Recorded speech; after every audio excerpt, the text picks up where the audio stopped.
An old, weathered farmer sold me his family's entire farmhouse for $100. The only real condition was that I never, ever dig anywhere near the old walnut tree behind the smokehouse. He said it twice over, looked me straight in the eye, and made me repeat it back to him slowly like a child reciting a promise.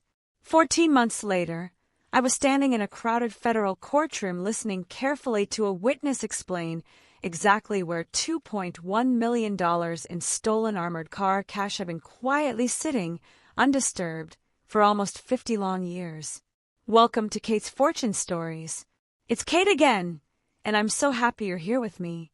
Before we begin, please subscribe to the channel and give this video a like. And tell me in the comments what city you're watching from. I always love seeing how far these stories travel. Don't forget to subscribe, because this story is only just beginning.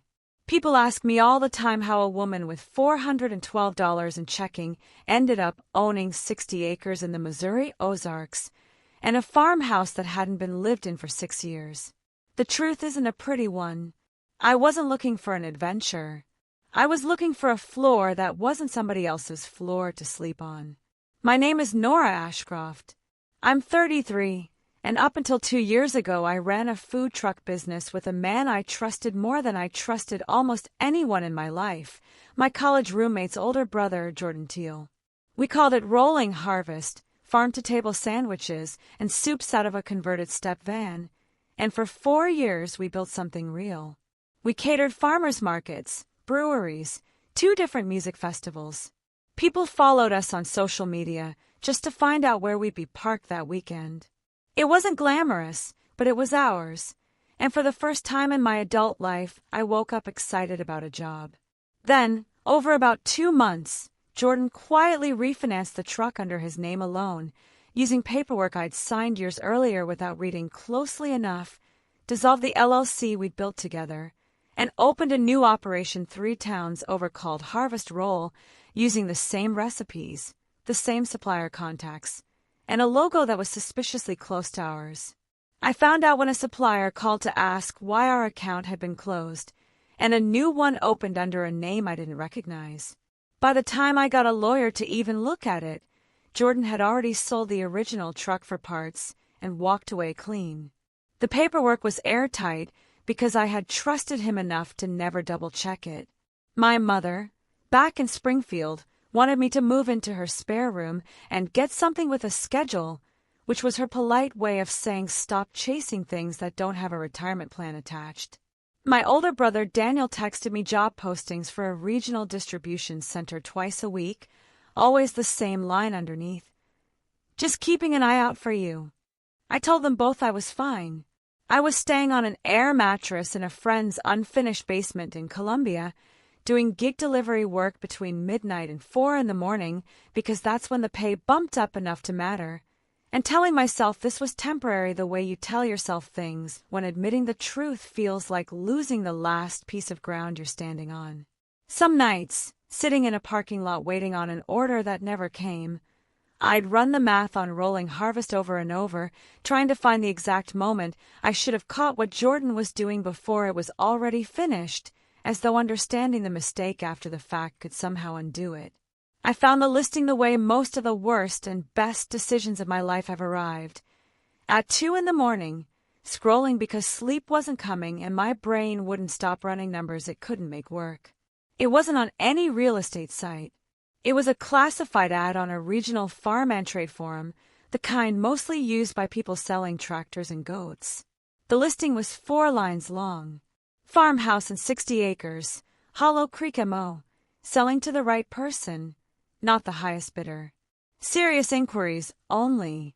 Price negotiable for someone willing to actually live here. I called the number before I let myself think it through, and a slow, gravel-voiced man answered on the 4th ring. His name was Otis Bramwell. He was 82 years old, he told me, and he'd been trying for the better part of a year to find somebody to take the place off his hands who wasn't a developer looking to bulldoze it for a subdivision. When I asked him what he wanted for it, he was quiet long enough that I thought the call had dropped. Then he said, $100 sounds about right, if you're the kind of person who'll actually fix the porch instead of flipping it inside a year.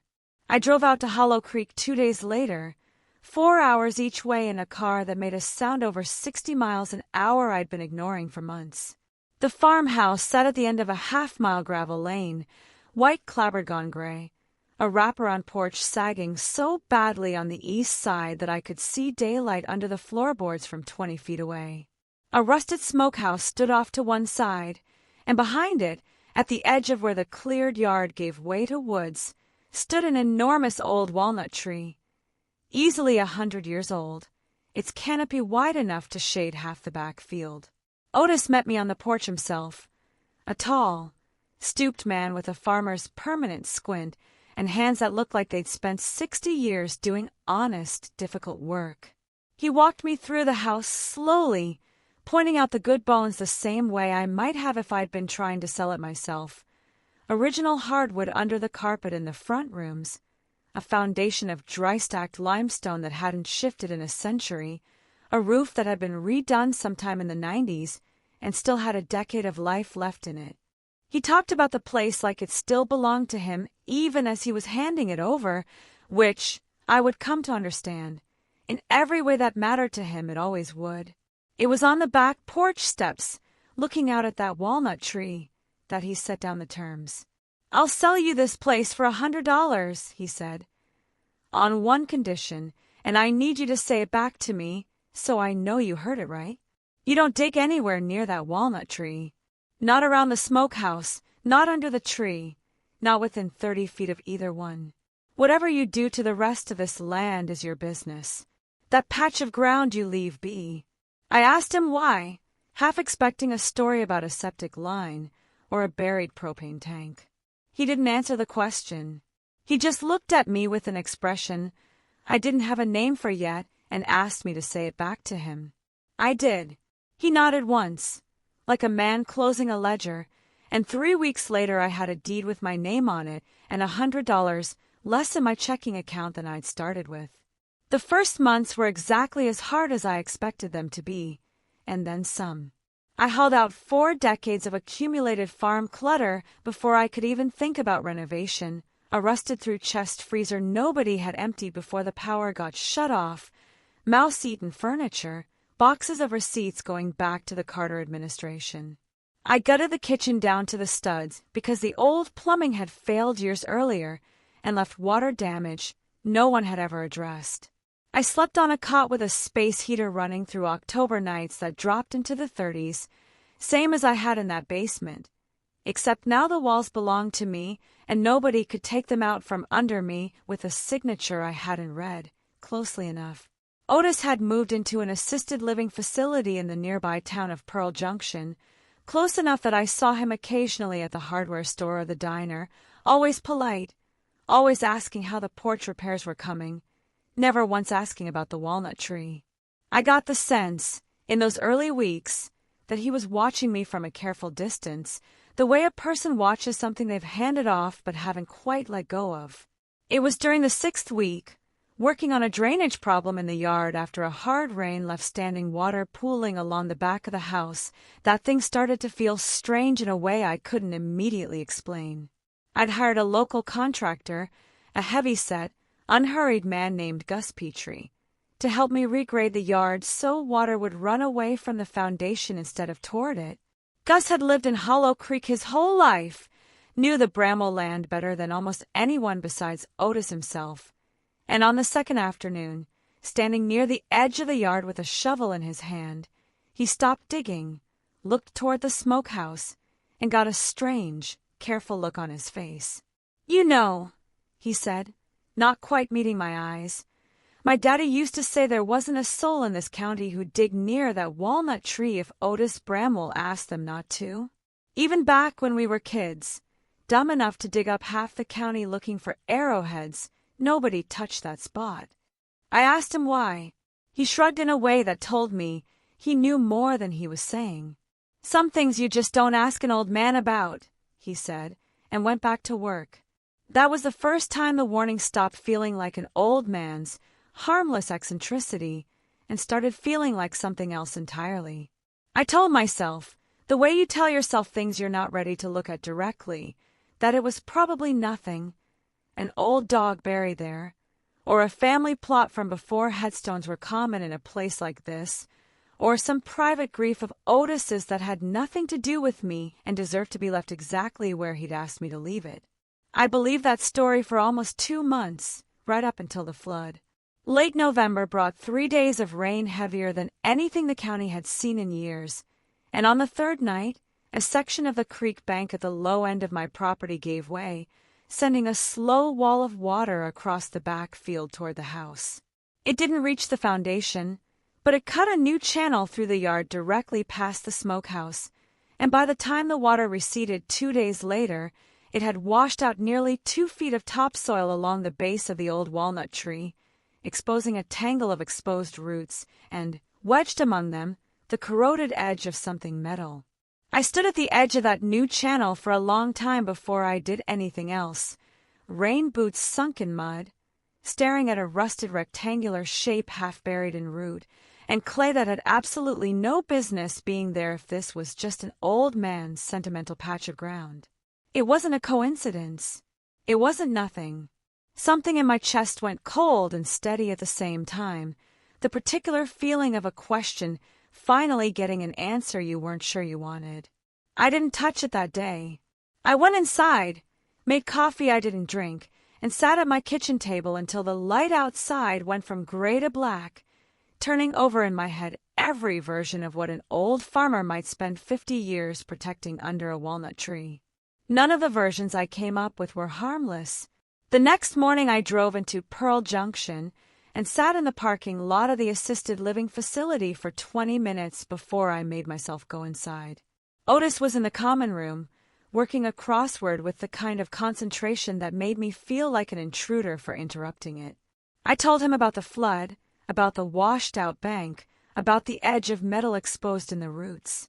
I watched his face while I said it, and something in it didn't change the way I expected. He didn't look surprised.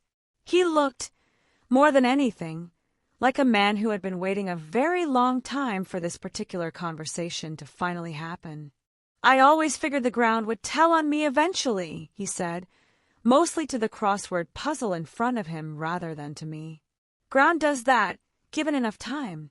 I asked him directly what was buried there. He was quiet for a long moment, and then he said something that has stayed with me since. 50 years ago, my older brother Dean did something he couldn't undo, and I spent the rest of my life making sure the ground he did it for stayed exactly as still as I could keep it. I'm 82 years old, Nora. I'm not going to lie to you about it anymore, but I need you to hear the whole thing before you decide what you're going to do. And then he told me a story that had been sitting under that walnut tree, undisturbed, since before I was born. In the fall of 1974, an armored transport van servicing 3 rural bank branches in the southern part of the county was ambushed on a stretch of county road not far from where I now lived, in what was at the time the largest single cash robbery in the state's history. 2 men were involved, according to the investigation that followed, one who was caught within days, tried and sentenced, and a second who was never identified with certainty and was never caught. The van's total loss, adjusted for what the guard on duty and later investigators pieced together, came to just over $2 million in unmarked cash, none of which was ever recovered. Dean Bramwell, Otis told me, had been the second man. He'd never planned to be a criminal his whole life up to that point. He farmed the same land their father farmed, same as Otis did after him, but a bad run of years, a bank threatening foreclosure on the family land, and a friend from his Army days named Ray Kessler who'd fallen in with the wrong crowd out of Kansas City had combined into a decision Dean made in the space of about 3 desperate weeks. Ray had planned it. Dean had driven. It went wrong almost immediately. A guard was shot in the leg during the robbery, not fatally, but enough to turn a robbery into an armed federal manhunt within hours. Ray Kessler was caught crossing into Kansas 4 days later. Dean made it home, buried his half of the money that same night under the walnut tree their grandfather had planted, and told no one but Otis what he'd done. Dean never spent $1 of it. Otis said his brother lived the rest of his life, Another 11 years, until a heart attack took him at 51, in a state of quiet, permanent dread, farming the same land, walking past that tree every single day, unable to touch the money and unable to make himself turn it in, because doing either one, he believed, would be its own kind of confession.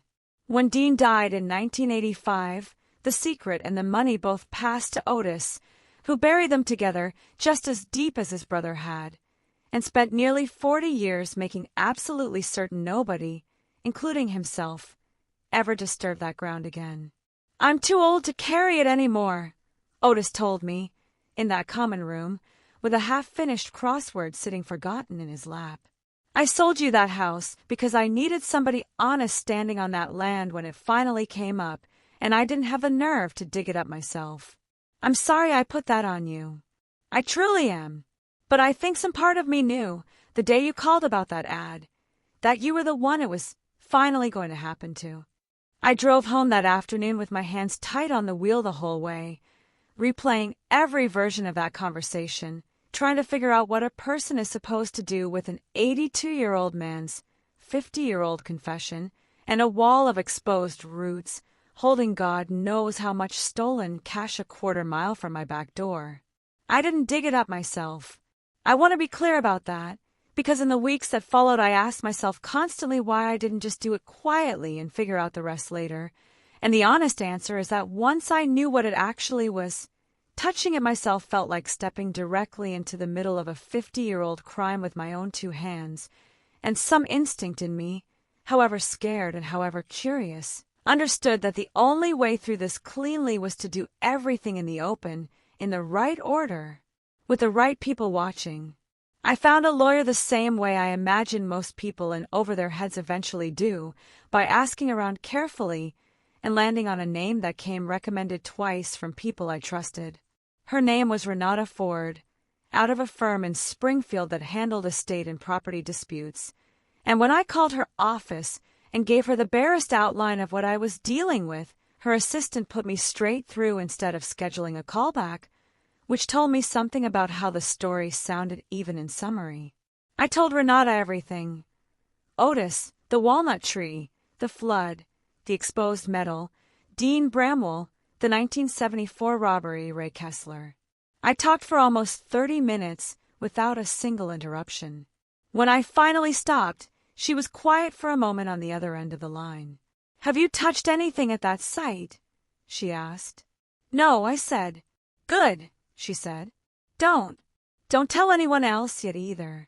Come see me tomorrow." Renata Ford turned out to be a compact, exacting woman in her 40s who listened to the entire story a second time in her office without writing a single word down until I'd finished, which somehow made me trust her more than if she'd been scribbling the whole way through. When I was done, she leaned back in her chair and gave me the plain version.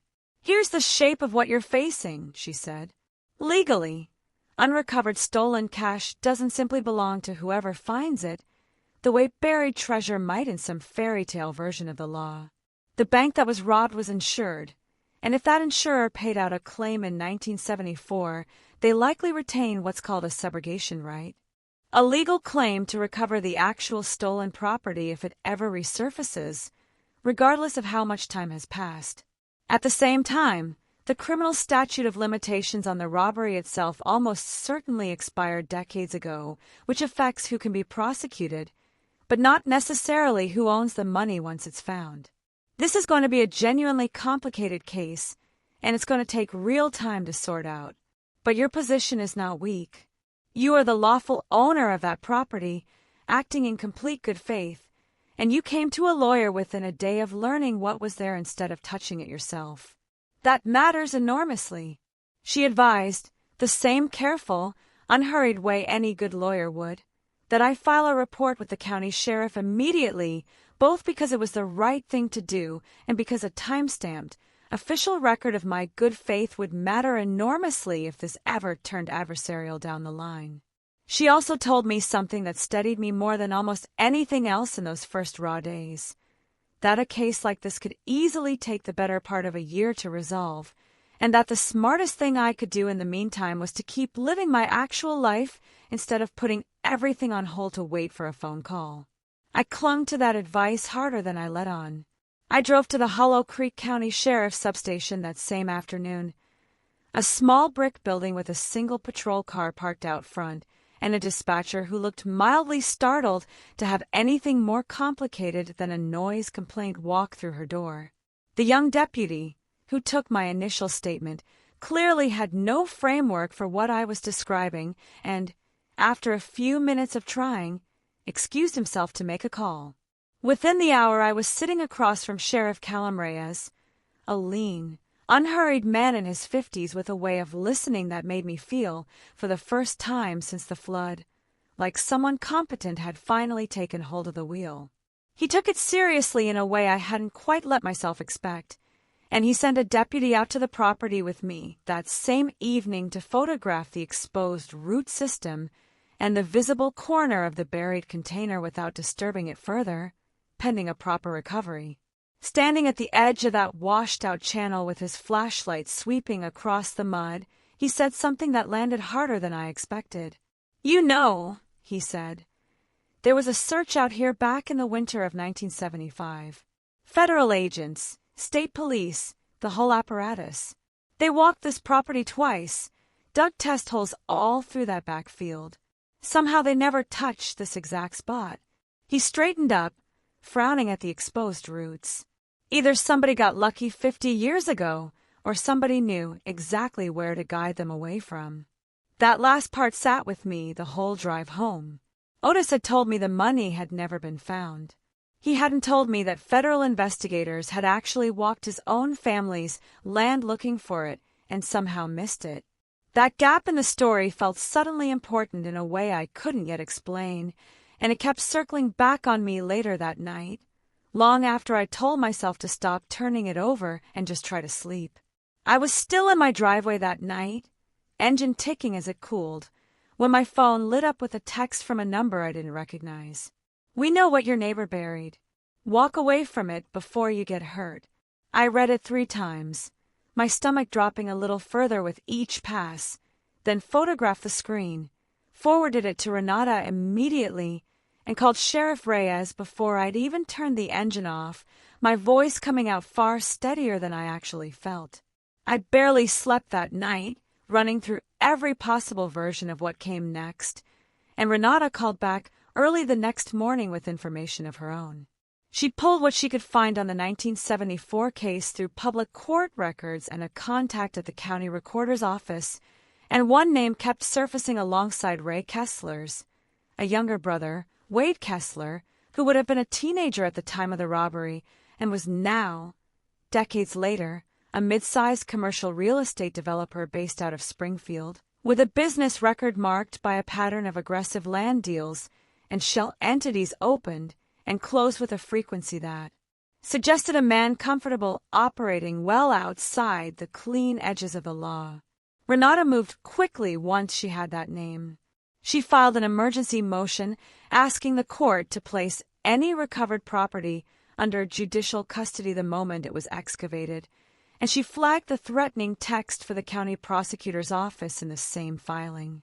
The message, it turned out, had come from a burner number purchased with cash 2 counties over, which told us something important about the person behind it.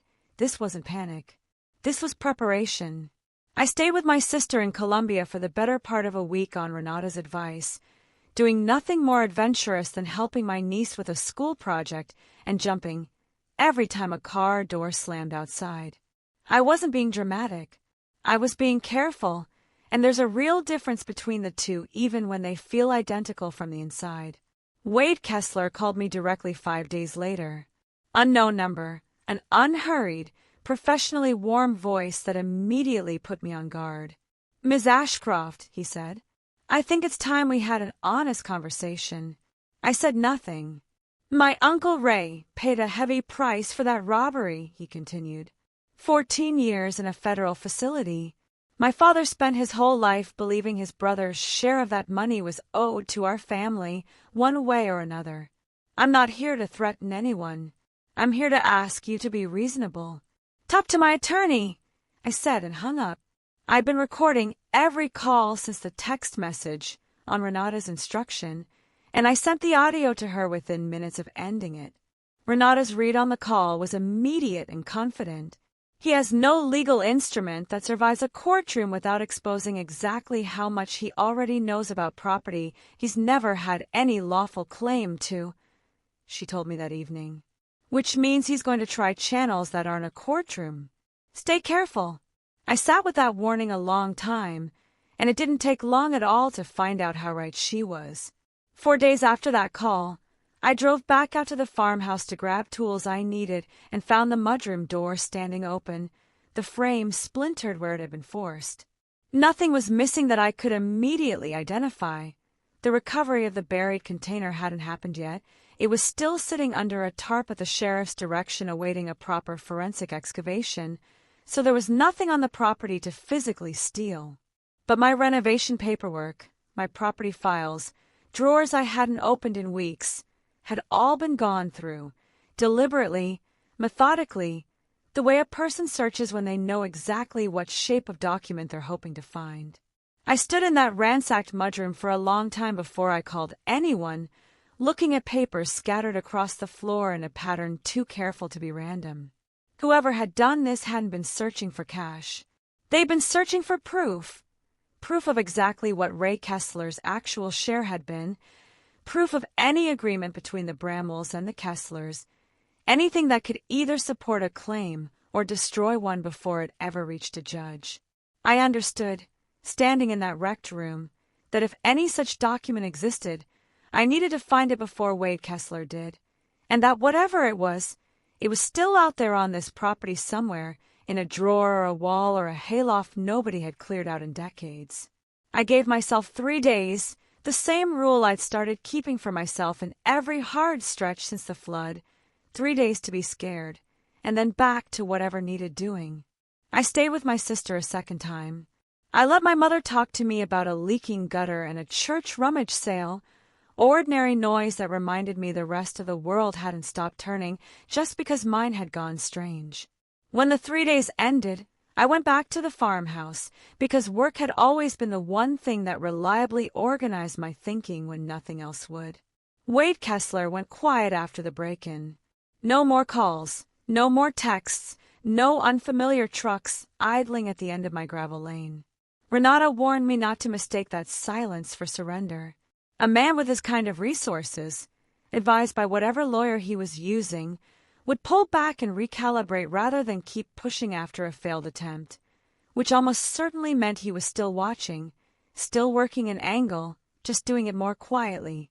I used the quiet to search the property myself, methodically, the way I hadn't yet let myself, because a man like Dean Bramwell, careful enough to bury cash under his own grandfather's walnut tree and never touch a dollar of it for 11 years, was not a man who would leave anything explaining his reasoning lying in an obvious drawer.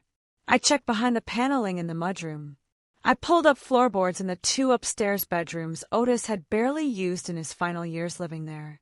I spent a freezing afternoon in the old root cellar finding nothing but 40-year-old canning jars gone dark with age. I found it on a Sunday in the loft of the old hay barn, inside a rusted tin toolbox wedged behind a stack of horse tack nobody had touched since before I was born. Wrapped in oilcloth to keep the damp out were 6 handwritten pages in 2 different sets of handwriting, along with a rough hand-drawn map of the back field. The first 4 pages were in Dean Bramwell's handwriting, dated November of 1974, less than a month after the robbery. A private accounting, written for no one but himself, laying out exactly how much had been taken, how it had been split with Ray Kessler in the field the same night, and precisely where he'd buried his own share, 30 inches down, wrapped in feed sacks, directly beneath the walnut tree's largest root fork. It read less like a criminal's ledger and more like a confession a man had needed to get out of his own head and onto paper because he couldn't say any of it out loud to another living soul. The last 2 pages were different, written decades later, in 1996, in Otis's own hand, addressed to no one in particular, explaining that Ray Kessler had reached out to Dean once, in 1980, 5 years before Dean's death, asking for help locating a second stash Ray claimed he'd buried separately near the county line before his arrest. A stash Dean always insisted he knew nothing about and never helped locate. Otis had written the whole exchange down, he explained on the page, in case it ever mattered someday who had actually known what and when. I sat in that freezing hayloft reading it twice to be sure I understood it correctly.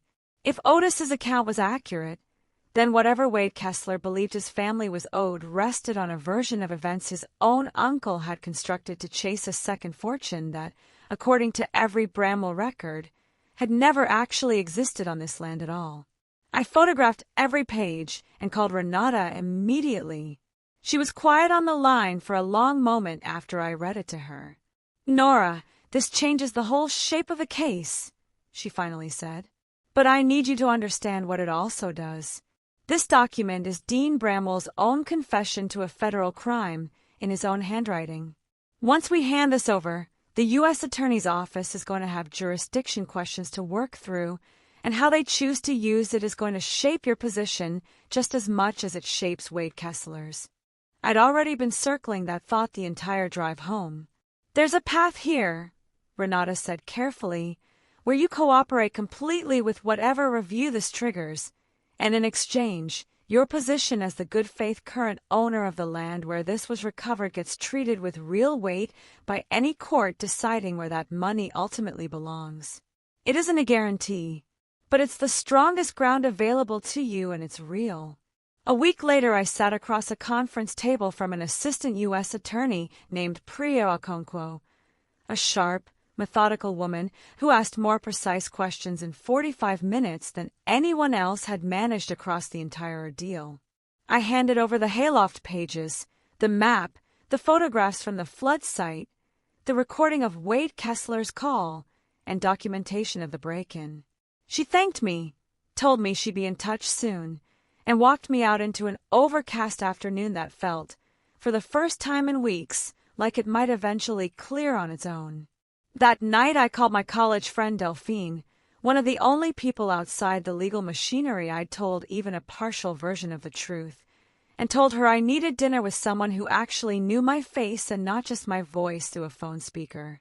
She drove up from St. Louis without hesitating, and we sat in a diner booth for nearly 3 hours while I told her the whole thing from the beginning. Not because I needed advice, I had Renata for that, but because I needed one person to look at me across a table and confirm I was still, underneath everything, still myself. "You have always been the single most stubborn person I've ever met," she told me, and I laughed for what felt like the first time in a month. It felt like surfacing after holding my breath far too long underwater. They came to the farmhouse on a Saturday morning, 3 weeks after the hayloft discovery. The forensic recovery team had already come and gone by then, working under a court order with the deliberate patience of people who knew exactly how much attention every step would eventually receive. The buried container turned out to be 2 large metal ammunition boxes, sealed and soldered shut, wrapped again in the remains of decayed feed sacks, exactly where Dean Bramwell's ledger said they'd be. Life had, in its stubborn, ordinary way, kept moving forward alongside all of it. I was still sanding the porch rails, still choosing paint for the kitchen, still arguing with myself over cabinet hardware, because a person can only carry so much dread before the small, boring decisions start to feel like the only solid ground left standing. I was on a ladder scraping old paint off the porch overhang when I heard tires on the gravel drive, and something in my stomach dropped before I'd even turned to look. Through the porch rail I recognized him immediately from a photo Renata had shown me. Wade Kessler, tall, expensively dressed for a farm visit, standing beside a woman somewhere in her 60s who held herself with a rigid, rehearsed posture of someone about to deliver a speech she'd practiced in the car. "Ms. Ashcroft," Wade said, "I apologize for showing up unannounced. This is my aunt, Darlene Kessler. She was very close to my Uncle Ray. We wanted to speak with you directly, clear the air between us." Darlene offered a look of practiced sorrow.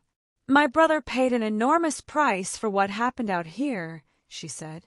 14 years of his life. It seems only right that some of what was recovered acknowledges that. I said nothing. The way I'd learned by then carried more weight than almost anything I could say back. Wade kept going, his voice pitched carefully toward reasonable. I understand the legal picture here is complicated. The bank's insurer has a claim, the government has questions about jurisdiction, and none of that is your doing. But morally, surely you can see there's a fair arrangement here that acknowledges what our family sacrificed. There it was, morally, the word people reach for exactly the moment legally has stopped working in their favor.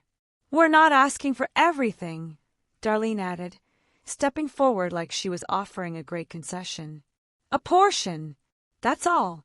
A quiet, private understanding before this drags through a courtroom and gets uglier than it needs to be for anyone. I looked at them both for a long moment before I answered. It's interesting, I said, my voice steadier than I expected, that you're on my porch offering me a quiet, private understanding the same week your attorney filed a motion trying to keep Dean Bramwell's confession out of evidence entirely. Wade's composure flickered just slightly. Those are separate matters, he said. They're not, I said. If you actually believed you had a claim here, you'd be making it in front of a judge. You're standing on my porch because you've already been told you can't win there. Darlene's expression hardened fast. You're making a mistake, she said. My family has been in this county for 4 generations. You are a stranger here with $100 deed, and strangers who make enemies of the wrong people out here tend to learn that lesson the hard way. Darlene, Wade said sharply, but the mask had already slipped, and all 3 of us knew it. I think you should leave, I said. Wade studied me a moment longer with something colder underneath his composure, the look of a man doing arithmetic on his own losses in real time. Then he nodded once, and they walked back to their car, gravel dust hanging in the air long after the sound of the engine faded past the tree line. I stood in that doorway a long time after the dust settled. My hands were steady. My heart was not. Darlene's final line stayed with me longer than anything either of them had said. Strangers who make enemies of the wrong people tend to learn that lesson the hard way. It wasn't something a judge could hang a case on by itself, but it landed exactly the way it was meant to, and I stood in my own front hallway a good 5 minutes afterward just breathing, reminding myself that fear and good judgment aren't the same thing, and that I still had the second one even with the first one running loud through my chest. I called Renata and relayed the whole conversation, including Darlene's parting line. To my surprise, she sounded almost pleased. When I told her it hadn't felt good, she explained why it mattered. An implicit threat on your own porch, layered on top of a break-in and a burner number text, tells any prosecutor this isn't a grieving family pursuing a legitimate claim through the wrong channel. It's a family applying pressure to somebody standing between them and money they already know they can't win in a courtroom. The weeks that followed went quiet in exactly the way Renata had warned me they might. No calls, no visits, nothing but the ordinary rhythm of renovation and waiting while the U.S. Attorney's Office and the bank's successor institution and its long-dormant insurer worked out jurisdiction between themselves. A hearing was eventually scheduled for early spring, by which point the investigation had been active for nearly 5 months and, in Priya Okonkwo's careful phrasing over the phone, had been unusually productive. I wouldn't understand exactly how productive until I was sitting in that courtroom myself. I wore the one blazer I owned without a paint stain on it, sitting in a federal courtroom that smelled the way every government building of a certain age smells: old radiators, floor wax, decades of quiet tension absorbed into the walls. I remember being surprised by how calm I felt walking in that morning, not the performed kind of calm you put on for other people, but the real thing, the specific steadiness that only comes after you've done every single thing within your power and there's genuinely nothing left to do but sit and watch it unfold. Wade Kessler sat across the aisle beside his attorney, composed, dressed impeccably, wearing the expression of a man who had convinced himself he was the wronged party and was patiently waiting for the rest of the room to catch up. Priya Okonkwo walked the judge methodically through the entire timeline: the sale of the property, the flood, the discovery, my immediate report, the threatening text, the break-in, the recovery of Dean Bramwell's hayloft confession, the porch confrontation with Wade and Darlene. Then she called a witness I hadn't been told to expect. A retired federal investigator named Harlan Voss, 79 years old, one of the original agents who had walked this very property in the winter of 1975 searching for the missing money. Voss described, in the plain, unhurried language of a man recounting work he'd thought about often in the decades since, how the original search had been conducted, how close they'd come to the walnut tree without ever actually testing that ground, and something else nobody in the room besides Otis and me had known, that in 1980, Ray Kessler, 5 years into his sentence, had submitted a formal, sealed request to investigators offering to help locate the missing funds in exchange for a reduced sentence, a request that named Dean Bramwell as the person who'd buried it and gave a rough, partially accurate description of the location, information investigators at the time had judged unreliable and never acted on. Priya wasn't finished. "Your Honor," she continued, the government would also note that Wade Kessler was in possession of a copy of that 1980 sealed request, obtained through a records request his attorney filed 8 months ago, well before the flood exposed anything on this property, which establishes that Mr. Kessler had specific, prior knowledge of both the general location of these funds and his uncle's original claim to them, months before he ever contacted Ms. Ashcroft. Wade's composure didn't shatter, but something behind it changed, a controlled stillness sliding into something closer to frozen. His attorney leaned over and murmured something, and Wade shook his head, barely perceptibly. The judge asked several pointed questions about the timing of that records request, and Wade's attorney's answers grew visibly thinner with each one. The months that followed moved with the slow, grinding mechanics of a federal case working itself out. Wade Kessler was charged with witness intimidation related to the threatening text and, separately, with an obstruction charge tied to withholding information relevant to a federal investigation once it became clear he'd known about the 1980 sealed request and never disclosed it. Renata had warned me this could take a year. It took closer to 8 months. In the end, Wade pleaded guilty to the obstruction charge and accepted a deferred prosecution agreement on the intimidation count, paying a substantial fine and losing, quietly but permanently, 3 separate development deals once his name became associated with a federal case, regardless of the outcome. That wasn't anything I did. That was simple consequence catching up with choices he'd made long before he ever called me. The civil determination on the recovered money came through the following June. Of the roughly $2.1 million recovered from those 2 ammunition boxes, adjusted for decades of currency devaluation the court had to account for in its ruling, the bank's successor institution and its insurer were awarded a combined $900,000 under the original subrogation claim, honoring the payout made to depositors back in 1975. The remainder, just over $1.2 million, was ruled to belong to me, as the lawful current owner of the property, acting throughout in complete good faith, with no surviving claimant able to establish a valid competing right to it.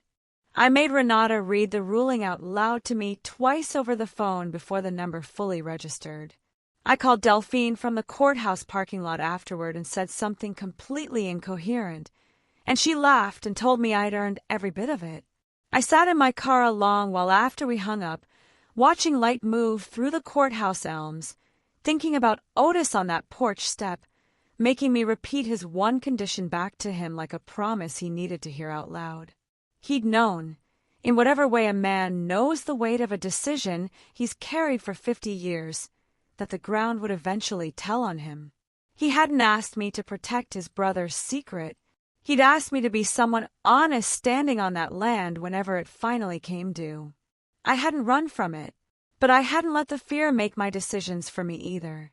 I finished the farmhouse the following spring, almost exactly a year and a half after I first stood on that porch and made Otis a promise I didn't fully understand yet. I told myself, at the very start, that I'd fix it up and eventually sell it and move on with whatever it brought in. Somewhere over that year and a half, working through every room with my own hands, it stopped being a project and became something else entirely mine, in a way that had nothing to do with the deed. The ground under the walnut tree is settled and green again, the washed-out channel long since regraded and reseeded. I didn't fill it with concrete the way I once thought I might. I planted a small perennial garden there instead, because I wanted that patch of ground to hold something living and ordinary, done at last with holding anything else. I kept one of the rusted ammunition boxes, cleaned out and repurposed as a planter on the back porch, not for any sentimental reason I can fully explain, just as a reminder that I got through something I never expected to survive. With the settlement, I finally did what I'd been quietly dreaming about doing for far longer than I ever admitted out loud. I started Ashcroft Restorations, a small renovation business focused on exactly the kind of forgotten rural properties nobody else wants to touch. No partners, no fine print, no name on the paperwork but mine. Within the first year, I had 4 projects underway. By the second, 9, including a feature in a regional magazine about honest restoration work in the Ozarks, built around the very farmhouse where the whole story started. It was the first press coverage I'd ever received, and it felt like something I'd earned instead of something that had been handed to me by someone else's mistake. I paid off the balance on my mother's house in Springfield, something I'd wanted to do for years and never once had the means to attempt. She cried on the phone when I told her. I did too, standing in my own kitchen with the phone pressed to my ear, looking out at fields that were, for once, entirely mine to worry about. My brother stopped forwarding warehouse listings. My sister told everyone at Christmas she'd never doubted me for a second, and I let her have that, even though we both knew better. I visit Otis every couple of weeks now at the assisted living facility in Pearl Junction. He's 93, sharp as ever on his good days, quieter and further away on his harder ones, and he never once asks me about the money itself, only about the garden where the walnut tree used to shade the ground, and whether the porch finally stopped sagging on the east side. Sometimes he asks me to describe the flowers in detail, as though picturing them clearly enough might let him stand in that garden himself one more time before he's done. I think about Jordan sometimes, my old business partner, the one who dissolved everything out from under me without a word of warning. Not with the raw anger I carried that first year, but with something closer to distant curiosity. Harvest Roll is still running, from what I can find online. Not thriving, not failing, just going along the unremarkable way businesses do when they were built on someone else's foundation and never quite found one of their own. I don't wish him harm. I also don't spend much time wishing him well. He's a closed chapter one occasionally remember exists, filed somewhere I don't visit often. Wade Kessler sold off what remained of his development company within the year and left the state entirely. I don't know where he ended up, and I've made a conscious decision not to look. Darlene Kessler was interviewed about the threat made on my porch, but was never formally charged. What she said wasn't quite prosecutable as a standalone act, though it's permanently part of the sworn record now, if nowhere else. Whatever the rest of their lives look like from here isn't something I carry with me anymore. I sat on my own porch one evening this past October, almost 2 years to the week since I first drove out to see this place, a cup of coffee in hand, watching the walnut tree's few remaining leaves turn that deep gold they turn every autumn. The porch is solid under my feet now, every board replaced with my own hands. There's a light on inside that I wired myself, and it means something entirely different than the dread that used to sit under that patch of ground behind the smokehouse. I bought a farmhouse for $100 from an old man who made me promise never to dig near a walnut tree. I found the buried proceeds of a 50-year-old armored car robbery. I was threatened, broken into, and pressured by a family with more money and more confidence than I'd ever had in my life, and I was still standing at the end of it, in a house I rebuilt board by board, with my own name on the deed and nobody left who could take any of it away from me. Otis told me once, near the very end of all of it, that he thought his brother Dean had buried more than money under that tree 50 years ago. That he'd buried a version of himself he couldn't live with anymore, and hoped, in some quiet, complicated way, that burying it deep enough might someday let it stop being a debt he owed to anyone. I don't know if that's exactly true. I only know I didn't run from what came up out of that ground. But I didn't let the fear decide anything for me either. I documented everything, trusted the right people, and took it one careful step at a time, all the way through.